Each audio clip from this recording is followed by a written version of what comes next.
বাংলাদেশে উৎসবে পণ্যের দাম বৃদ্ধি যেন নিয়মিত বিষয়, ব্যতিক্রম হয়নি এবারও। শবে বরাত উপলক্ষে বাড়তি চাহিদা তৈরি হয় এমন খাদ্য পণ্যের দাম বেড়েছে।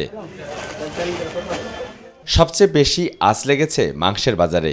সব ধরনের মুরগির দাম কেজিতে বেড়েছে 20 থেকে সর্বোচ্চ 40 টাকা পর্যন্ত।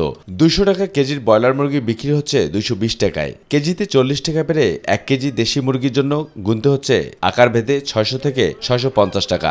সোনালী জাতের মুরগি 320 টাকার কেজির নিচে মিলছে না। পাকিস্তানি সোনালী আজকে দেখি 300 টাকা, কিছু বাড়ছে বলে মনে হয়। গত সপ্তাহে দাম ছিল আপনার 180-190 টাকা ব্রয়লার, এখন ওই তুলনায় আর কি এই সপ্তাহে 20 টাকা বাইরে গেছে, 210 টাকা বিক্রি করতে হবে ব্রয়লারের পিস। দ্রব্যমূল্যের ঊর্ধ্বগতিতে আয়ের সাথে ব্যয়ের অসঙ্গতি রাখতে নাভিশ্বাস ক্রেতাদের।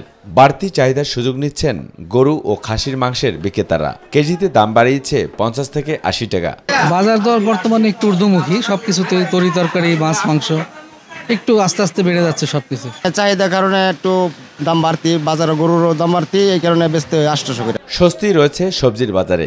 যথেষ্ট সরবরাহ থাকায় বেশিরভাগ শীতকালীন সবজি মিলছে 20 থেকে 30 টাকা কেজিতে।